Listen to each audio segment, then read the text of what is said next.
तो हेलो बच्चों, एक बार पुनः स्वागत है आप सभी का राहुल एकेडमी की एक और बेहतर वीडियो में। प्यारे बच्चों, आज की इस वीडियो में हम लोग पढ़ने वाले क्लास 12 के केमिस्ट्री का एक बहुत ही महत्वपूर्ण टॉपिक जो आपके बोर्ड एग्जाम की दृष्टि से काफी ज्यादा महत्वपूर्ण है। हर साल आपके बोर्ड के एग्जाम में क्वेश्चन पूछा जाता है और साथ ही साथ इस पे आधारित न्यूमेरिकल्स भी 100% पूछे जाते हैं। तो प्यारे बच्चों, जो आज की हमारी मुख्य टॉपिक है वो है फैराडे के विद्युत अपघटन का नियम। ठीक है, तो प्यारे बच्चों, जो फैराडे का विद्युत अपघटन का नियम है ये दो तरह के होते हैं। एक होता है आपका प्रथम नियम, एक होता है द्वितीय नियम। तो जो फैराडे का जो नियम है फिजिक्स में दूसरा है और केमिस्ट्री में दूसरा है। वहां पर फिजिक्स में क्या है कि फैराडे के विद्युत चुंबकीय प्रेरण संबंधी नियम है और यहाँ पर क्या है, फैराडे के विद्युत अपघटन का नियम है। ठीक है, तो कंफ्यूज नहीं होना है, वो दूसरी चीज है और केमिस्ट्री में ये दूसरी चीज है। ठीक है, तो प्यारे बच्चों, वीडियो शुरू करने से पहले यदि आप हमारे YouTube चैनल पर नए आए होंगे तो चैनल को सब्सक्राइब कर लीजिए। वीडियो पूरा देखिए। वीडियो यदि आपको पसंद आती है तो वीडियो को लाइक करिए और साथ ही साथ चैनल को सब्सक्राइब भी कर लीजिएगा। तो चलिए बिना किसी देरी के आज की वीडियो को शुरू करते हैं। तो प्यारे बच्चे, यहाँ पर देखिए हेडिंग मैंने लगा रखा है प्रथम नियम, यानी कि फैराडे का विद्युत अपघटन संबंधी प्रथम नियम को जानेंगे। तो यहाँ पर जो प्रथम नियम है यहाँ पर मैंने थ्योरी में लिख दिया है, तो अभी इसको आप केयर ना करिए। सबसे पहले हम क्या करेंगे, फैराडे के प्रथम नियम को चित्र के माध्यम से जानेंगे। चित्र से यदि आप समझ जाओगे तो ये जो थ्योरी लिखी गई इसको रटना नहीं पड़ेगा, आपको ऐसे ही मुंह जबानी याद हो जाएगा। ठीक है, तो आइए सबसे पहले हम लोग चित्र के माध्यम से हर एक चीजों को जानेंगे। ठीक है, फिर इसके बाद थ्योरी को देखेंगे। तो आइए यहाँ पर शुरू करते हैं।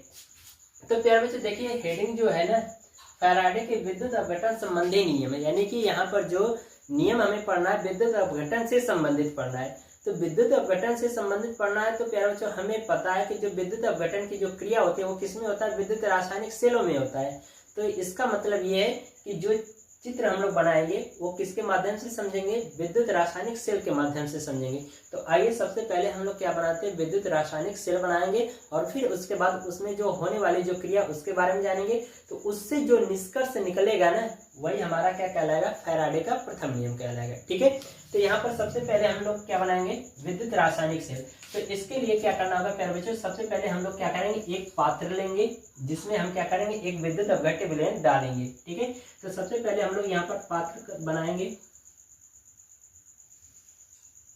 ठीक है, हमने एक कोई पात्र बना दिया और इस पात्र में क्या कर रहे हैं कि कोई एक विद्युत अपघटन या विद्युत अपघट्य का विलयन ले रहे हैं। ठीक है, तो इसमें आप KCl ले सकते हो, NaCl भी ले सकते हो। तो चलिए, मैंने KCl कहा तो आप KCl इसमें ले लीजिए। ठीक है, तो हम इसमें क्या ले रहे हैं, KCl। ठीक है, इसमें हमने KCl का विलयन ले लिया। अब इस KCl के विलयन में क्या करेंगे, दो इलेक्ट्रोड को डुबा के रखेंगे। ठीक है, तो इसमें हम लोग सबसे पहले इलेक्ट्रोड का भी निर्माण करेंगे। ये हमारा इलेक्ट्रोड हो जा रहा है। एक और इलेक्ट्रोड बना लेते हैं। ठीक है, ये हमने क्या किया, दो इलेक्ट्रोड बना लिए। अब इन दोनों इलेक्ट्रोडों को क्या कर रहे हैं, एक बैटरी से जोड़ दे रहे हैं। ठीक है, तो आप इसको क्या करिए, एक बैटरी द्वारा इसको जोड़ दीजिए दोनों इलेक्ट्रोडों को। तो यहाँ पर प्यारे बच्चों जो बड़ी प्लेट होगी वो क्या होगी, प्लस की होगी, जो छोटी प्लेट है वो माइनस की होगी। तो ये प्लस के कारण ये वाला जो इलेक्ट्रोड है ये भी क्या होगा, प्लस का होगा, जो कि ये किसका कार्य करेगा, एनोड का कार्य करेगा। ठीक है, और यहाँ पर ये देख रहे हो छोटी प्लेट इस इलेक्ट्रोड से जुड़ी है, तो ये हमारा माइनस होगा। तो इसका मतलब ये जो इलेक्ट्रोड है किसका कार्य करेगा, कैथोड का। ठीक है, ये हमारा कैथोड का कार्य करेगा। अब इसके बाद समझो मेन चीजें जो है। ठीक है, ये तो हमारा एक सेल का निर्माण हो गया, विद्युत रासायनिक सेल का। अब इसमें करना क्या है उसको अब ध्यान से समझो। इसमें प्यारे बच्चों जब हमने क्या किया, एक विद्युत रासायनिक सेल बना लिया, तो अब हम क्या करेंगे, इस सेल में आवेश को प्रवाहित करेंगे। ठीक है, तो जब इसमें आवेश को प्रवाहित करेंगे तो ये जो हमारा विद्युत अपघट्य जो विलयन लिया है हमने ना, KCl, ये क्या होता है, अपने धनायनों और ऋणायनों में क्या हो जाएगा, टूट जाएगा। तो जो पोटेशियम यहाँ पर है वो क्या देगा, धनावेश देगा, और जो क्लोरीन है वो क्या देगा, ऋणावेश देगा। ठीक है, तो आइए इस चीज को बना लेते हैं। तो यहाँ पर प्यारे बच्चों जो पोटेशियम है ये हमें क्या देगा, धनायन देगा, और जो NaCl जो क्लोरीन है ये हमें क्या देगा, ऋणायन देगा। ठीक है, तो अब इसमें प्यारे बच्चों आप जानते हो कि जो ऋणावेश होता है उसको कौन आकर्षित करता है? धनावेश। और जो धनावेश होता है उसको कौन आकर्षित करता है? ऋणावेश। ठीक है, तो यहाँ पर जो क्लोरीन हमारा क्या है? ऋणावेश दिया है, तो इसको कौन आकर्षित करेगा? ये एनोड आकर्षित करेगा। तो ये क्लोरीन कहाँ पर एकत्रित होंगे? एनोड पर एकत्रित होंगे। ठीक है, बाकी जो पोटेशियम इस पे धनावेश है, यानी कि ये धनायन दिया है, तो इसको कौन आकर्षित करेगा? कैथोड आकर्षित करेगा। तो ये यहाँ पर एकत्रित होंगे। ठीक है, तो इस क्रिया में देख रहे हो प्यारे बच्चों, इस सेल में कि जब हम आवेश प्रवाहित कर रहे हैं तो ये जो विद्युत अपघट्य का जो विलयन है अपने धनायनों और ऋणायनों में टूट करके जो पोटेशियम है वो कहाँ पर एकत्रित होने लगा? कैथोड पर। और जो क्लोरीन है वो कहाँ पर एकत्रित होने लगा? एनोड पर। तो हम कह सकते हैं कि विद्युत अपघटन की क्रिया में जब आवेश प्रवाहित किया जाता है तो जो विद्युत अपघट्य टूटते हैं अपने धनायनों और ऋणायनों में, इसकी जो मात्रा इलेक्ट्रोडों पर क्या होती है? एकत्रित होने लगती है। तो हम कह सकते हैं जो पदार्थ की जो मात्रा है, यानी कि जो KCl की जो मात्रा है, मात्रा कहिए या द्रव्यमान कहिए या भार कहिए, बात एक ही है। तो ये इसकी जो मात्रा है वो क्या होती है? इलेक्ट्रोडों पर क्या होती है? एकत्रित होने लगती है। किसकी वजह से? आवेश प्रवाहित करने की वजह से। ठीक है, तो हम कह सकते हैं कि जो पदार्थ की जो मात्रा है, ठीक है, वो आवेश के क्या होगा? समानुपाती होगा। तो अर्थात हम कह सकते हैं कि जो पदार्थ की मात्रा है, यानी कि जो W है, वो आवेश के क्या होगा? समानुपाती होगा। तो यही हमारा क्या कहलाता है? फैराडे का प्रथम नियम कहलाता है। इतनी चीज समझ में आई? यदि प्यारे बच्चों थोड़ा सा भी डाउट होगा तो एक बार वीडियो को बैक करके दोबारा देखिएगा। 100% गारंटी के साथ कहता हूँ कि आपको हर एक चीजें क्लियर हो जाएंगी। ठीक है, तो आइए अब हम लोग नियम को देखते हैं। तो इसमें देखिए कहा जा रहा है किसी विद्युत अपघटन की क्रिया में इलेक्ट्रोडों पर, ठीक है, इलेक्ट्रोडों पर मुक्त या एकत्रित पदार्थ की मात्रा। तो विद्युत अपघटन की क्रिया कहाँ पर हो रही है? सेल में हो रही है। और कहा जा रहा है कि इलेक्ट्रोडों पर मुक्त या एकत्रित पदार्थ की मात्रा। तो यहाँ पर देख रहे हैं कि इलेक्ट्रोडों पर जो मुक्त जो आयन है, यानी कि जो पदार्थ की जो मात्रा है, वो कहाँ पर एकत्रित हो रही? इलेक्ट्रोडों पर एकत्रित हो रही। तो उसी कह रहा है कि विद्युत अपघटन की क्रिया में इलेक्ट्रोडों पर मुक्त या एकत्रित पदार्थ की मात्रा और विलयन में प्रवाहित किए गए आवेश की कुल मात्रा के समानुपाती होता है। तो विलयन में हम क्या प्रवाहित कर रहे हैं? आवेश की मात्रा प्रवाहित कर रहे हैं। ठीक है, तो विद्युत अपघटन की क्रिया हो रही है। जब विद्युत अपघटन की क्रिया हो रही है तो ये पदार्थ की जो मात्रा है वो इलेक्ट्रोडों पर क्या हो रही है? एकत्रित हो रही है। तो यही चीज यहाँ पर कहा गया है कि किसी विद्युत अपघटन की क्रिया में इलेक्ट्रोडों पर मुक्त या एकत्रित पदार्थ की मात्रा विलयन में प्रवाहित किए गए आवेश की कुल मात्रा के क्या होता है? समानुपाती होता है। ठीक है, तो ये हमारा फैराडे का प्रथम नियम कहलाता है। ठीक है, तो इसी नियम को हम लोग गणितीय रूप में देखेंगे। तो हम कह सकते हैं कि जो पदार्थ की जो मात्रा जो W है वो प्रवाहित किए गए आवेश Q के क्या होता है? समानुपाती होता है। ठीक है, तो यहाँ से समानुपाती का चिन्ह हटाएंगे तो एक नियतांक जुड़ेगा, तो वो हो जाएगा W बराबर ZQ। ठीक है, जहां Z बराबर विद्युत रासायनिक तुल्यांक। ठीक है, जहां Z क्या है? विद्युत रासायनिक तुल्यांक है। ठीक है, तो ये चीज हो गया। तो हम प्यारे बच्चे जानते हैं कि जो फिजिक्स में हम लोग एक और फार्मूला पढ़े हैं, Q बराबर धारा गुणे समय। ठीक है, तो यही Q के स्थान पर हम क्या करेंगे? I × T रख देंगे। तो ये हो जाएगा W बराबर Z गुणे I गुणे T। तो यही हमारा फैराडे के जो प्रथम नियम है विद्युत अपघटन संबंधी, उसका ये फार्मूला आ जाएगा और ये चित्र हो जाएगा। ठीक है, तो इसको आप स्क्रीनशॉट ले लीजिए। अब हम लोग देखेंगे फैराडे का दूसरा नियम। ठीक है, तो इसको आप स्क्रीनशॉट ले लें। तो अब हम लोग देखेंगे फैराडे का दूसरा नियम। ठीक है, तो यहाँ पर मैंने हेडिंग लगा दिया फैराडे का द्वितीय नियम। ठीक है, तो यहाँ पर जो थ्योरी लिखी गई है इसको अभी ध्यान ना दीजिए। सबसे पहले जो फैराडे का जो दूसरा नियम है विद्युत अपघटन संबंधी, इसको भी हम लोग चित्र के माध्यम से हर एक चीजों के बारे में जानेंगे। ठीक है, जब वो समझ लेंगे तो ये भी नियम अपने आप याद हो जाएगा। ठीक है, तो आइए सबसे पहले हम लोग क्या करते हैं? चित्र के माध्यम से समझते हैं फैराडे का विद्युत अपघटन संबंधी दूसरा नियम। ठीक है, तो यहाँ पर प्यारे बच्चे इस नियम में हम क्या करेंगे? विभिन्न प्रकार के विद्युत अपघट्य लेंगे और उन विभिन्न प्रकार के विद्युत अपघट्यों में एक समान समय में समान विद्युत धारा प्रवाहित करेंगे दोनों विद्युत अपघट्यों में, तो वहां पर जो होगा विद्युत अपघट्य जो लिए जाएंगे वो भी क्या होंगे, अपने धनायनों और ऋणायनों में टूटेंगे और इलेक्ट्रोडों पर क्या होंगे, एकत्रित होंगे। तो वहां पर जो इलेक्ट्रोडों पर जो पदार्थ की जो मात्राएं एकत्रित होंगी और ठीक है, तो वो क्या होगा, जो पदार्थ जो लिए जाएंगे ठीक है अलग अलग, उनके तुल्यांकी भारों के क्या होगा, समानुपाती होगा। तो ये हमारा क्या कहलाता है, फैराडे का द्वितीय नियम। तो आइए इस चीज को चित्र के माध्यम से समझ लेते हैं। ठीक है, तो यहाँ पर हम लोग दो तरह के विद्युत रासायनिक सेल बनाएंगे और दोनों सेलों में क्या करेंगे, अलग अलग क्या करेंगे, विद्युत अपघट्य के विलयन लेंगे। ठीक है, तो यहाँ पर देखिए चित्र में, यहाँ पर हम बनाएंगे एक पात्र, ठीक है, और एक पात्र और यहाँ पर बना लेते हैं। ठीक है, और दोनों पात्रों में प्यारे बच्चों हम क्या करें, अलग अलग विद्युत अपघट्य ले लेते हैं। ठीक है, तो इसमें भी हम क्या करेंगे, अलग अलग विद्युत अपघट्य लेंगे। तो इस वाले पात्र में हम ले लेते हैं NaCl यानी सोडियम क्लोराइड ले रहे हैं, और इस वाले पात्र में क्या ले रहे हैं, इसमें भी KCl ले लीजिए, कोई दिक्कत नहीं। ठीक है, तो यहाँ पर हम क्या ले रहे हैं, KCl ले रहे हैं। ठीक है, ये पात्र का विलयन हमने अलग अलग ले लिया। तो इसमें भी हम क्या करेंगे, इलेक्ट्रोड लगाएंगे। तो यहाँ पर इलेक्ट्रोड मैं कुछ इस तरह से बना दे रहा हूँ। ठीक है, और एक इलेक्ट्रोड ये।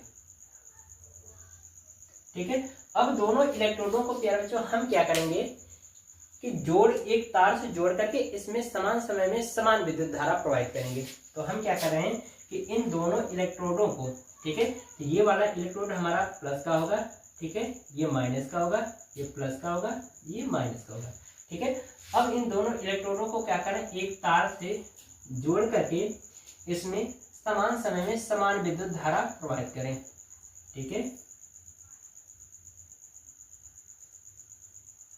ठीक है, इसमें हम क्या करें, एक समय में समान विद्युत धारा प्रवाहित कर रहे हैं।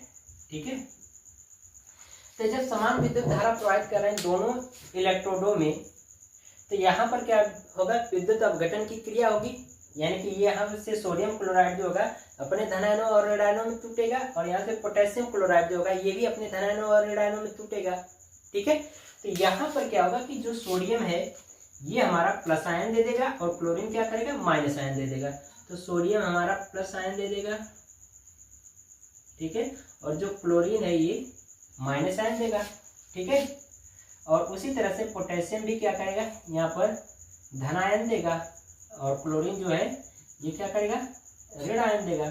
तो अब इसमें क्या होगा कि जैसे कि मैंने बताया पीछे भी पहले वाले नियम में कि जो ऋण आवेश होता है उसको कौन आकर्षित करेगा, धनावेश, और जो धनावेश होता है उसको कौन आकर्षित करेगा, ऋण आवेश। तो यहाँ पर देख रहे हो कि इसमें जो जो सोडियम है ना, सोडियम को कौन आकर्षित करेगा, ये माइनस वाला है। ठीक है, यानी कि जो ये हमारा एनोड है, तो इस पर क्या होगा, ये सोडियम एकत्रित होगा, और क्लोरीन के पास यहाँ पर देख रहे हो क्या है, ऋणायन है, और यहाँ पर कौन सा ये प्लेट है, धनायन का, यानी धनावेशित यानी एनोड है। तो एनोड को यानी कि एनोड क्या करेगा, क्लोरीन को अपनी ओर आकर्षित करेगा। उसी तरह से क्लोरीन को यहाँ से भी क्लोरीन को कौन आकर्षित करेगा, ये प्लस वाला यानी एनोड, और जो पोटेशियम को कौन आकर्षित करेगा, यहाँ से कैथोड। ठीक है, तो इस तरह से क्या होंगे, ये जो पदार्थ की जो मात्राएं एकत्रित हो रही हैं इन इलेक्ट्रोडों पर, यही पदार्थ की जो मात्रा होती है तुल्यांकी भारों के क्या होता है, समानुपाती होता है। ठीक है, यही हमारा क्या कहलाता है, फैराडे का द्वितीय नियम। तो प्यारे बच्चों थोड़ा सा डाउट हो तो वीडियो को एक बार बैक करके जरूर देखें। ठीक है, तो आइए नियम को देखते हैं। यहाँ पर कहा गया है कि विभिन्न विद्युत अपघट्यों में, ये हमारा क्या है, विभिन्न प्रकार के विद्युत अपघट्य इसमें बात की जा रही है। विभिन्न विद्युत अपघट्यों में समान विद्युत धारा प्रवाहित किया जाता है। तो विभिन्न प्रकार के विद्युत अपघट्य लिया और इसमें हमने क्या किया, समान विद्युत धारा प्रवाहित किया। ठीक है, तो कह रहा है कि इलेक्ट्रोडों पर एकत्रित पदार्थ की मात्रा, तो यहाँ पर देख रहे हो इलेक्ट्रोडों पर यानी एनोड और कैथोड पर क्या हो रही है, पदार्थ की मात्राएं क्या हो रही, एकत्रित हो रही है। तो उसी कह रहा है कि इलेक्ट्रोडों पर एकत्रित पदार्थ की मात्रा उसके तुल्यांकी भारों के, ये जो पदार्थ जो लिए गए इन सभी पदार्थ के तुल्यांकी भार क्या होंगे, अलग अलग होंगे। तो कह रहा है कि इनके तुल्यांकी भारों के क्या होता है, समानुपाती होता है। ठीक है, तो एक बार फिर से नियम देख लीजिए। तो कहा जा रहा है कि विद्युत अपघट्य, कह रहा है विभिन्न विद्युत अपघट्यों में समान विद्युत धारा प्रवाहित किया जाता है, तो इलेक्ट्रोडों पर एकत्रित पदार्थ की मात्रा उसकी तुल्यांकी भारों के क्या होता है, समानुपाती होता है। इतनी चीजें क्लियर हुई बच्चों। आइए अब हम लोग गणितीय रूप में इसको समझते हैं। ठीक है, तो इसमें कहा गया है कि जो पदार्थ की जो मात्रा है यानी कि जो भार है तुल्यांकी भारों के क्या है, समानुपाती है। तो यहाँ पर हम क्या करेंगे, ये पहला विद्युत अपघट्य जो लेंगे, या हम कह सकते हैं पहले सेल के लिए। ठीक है, तो यहाँ पर लिखेंगे प्रथम सेल के लिए, सेल के लिए। तो प्रथम सेल के लिए देखिए, तो यहाँ पर कहा गया कि इसका जो तुल्यांकी भार होगा वो भी अलग होगा और इन दोनों के जो पदार्थ की जो मात्राएं वो भी क्या होगी, अलग अलग हैं। तो दो सेल है तो दोनों सेलों के लिए अलग अलग पदार्थ की मात्रा और तुल्यांकी भार भी अलग अलग होंगे, लेकिन दोनों के लिए धारा और समय दोनों के लिए क्या होगा, समान है। ठीक है, तो यहाँ पर हम कह सकते हैं प्रथम सेल के लिए ये हो जाएगा W1 समानुपाती तुल्यांकी भार को E से दर्शाया जाता है, ये हो जाएगा E1। ठीक है, इसी तरह से द्वितीय सेल, यहाँ पर क्या करें, पहले समानुपातिक चिन्ह हटा लीजिए। ये हो जाएगा W1 बराबर, यहाँ पर एक कांस्टेंट जुड़ जाएगा जो कि K होगा और ये हो जाएगा E1। इसको मानो समीकरण 1। ठीक है, अब इसके बाद दूसरे सेल के लिए देखेंगे, तो यहाँ पर लिखेंगे द्वितीय सेल के लिए। तो द्वितीय सेल के लिए देखेंगे, ठीक है, तो यहाँ पर हो जाएगा आपका W2 बराबर W समानुपाती E2। ठीक है, तो ये हो जाएगा W2 बराबर, यहाँ से समानुपातिक चिन्ह हटाइए तो कांस्टेंट जुड़ जाएगा, ये हो जाएगा KE2। इसको मान लें समीकरण नंबर 2। ठीक है,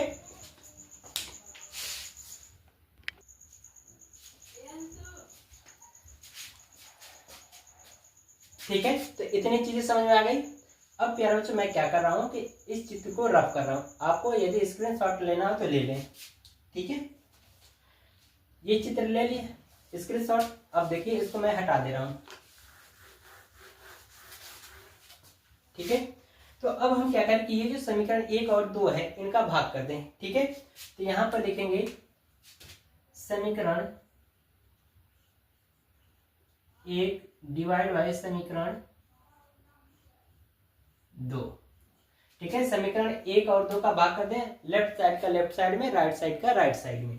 ठीक है, तो ये हो जाएगा आपका W1 बटा W2 बराबर, ये हो जाएगा KE1 बटा KE2। ठीक है, तो यहाँ से K से कैंसिल आउट हो जाएगा, तो ये हो जाएगा W1 बटा W2 बराबर, ये हो जाएगा E1 बटा E2। ठीक है, तो ये हमारा एक फार्मूला निकल जाएगा। अब प्यारे बच्चों हमें पता है कि जो फैराडे के प्रथम नियम में जो हम लोगों ने सिद्ध किया था वो था W बराबर Z गुणे I गुणे T। ठीक है, ठीक है, ये फार्मूला हमने अभी सिद्ध किया था प्रथम नियम में। तो वहां पर मैंने बताया था कि जो धारा और जो धारा प्रवाहित की जा रही है दोनों विद्युत अपघट्यों में समान समय में प्रवाहित किया जा रहा है। तो दोनों विद्युत अपघट्यों में धारा और समय का मान क्या होगा, समान होगा, इसमें कोई परिवर्तन नहीं होगा। लेकिन दोनों विद्युत अपघट्य में जो रासायनिक तुल्यांक है यानी जो Z का मान है दोनों के लिए क्या होता है, अलग अलग होता है। तो हम W की जगह पे क्या लिख सकते हैं, W1 की जगह पे Z1 I गुणे T और W2 की जगह पे क्या लिख सकते हैं, Z2 गुणे I गुणे T लिख सकते हैं। ठीक है, तो इसे मान रखिए, तो ये हो जाएगा आपका Z गुणे I गुणे T, यहाँ पर Z1 होगा। ठीक है, पहले अगर W1 के स्थान पर रखेंगे तो ये हो जाएगा Z1 और दूसरी जगह पे रखेंगे तो ये हो जाएगा Z2 गुणे I गुणे T बराबर, ये हो जाएगा E1 बटा E2। ठीक है, तो यहाँ से क्या करिए IT काट दीजिए, तो यहाँ पर हमें फार्मूला एक मिल जाएगा, यहाँ से Z1 बटा Z2 बराबर E1 बटा E2।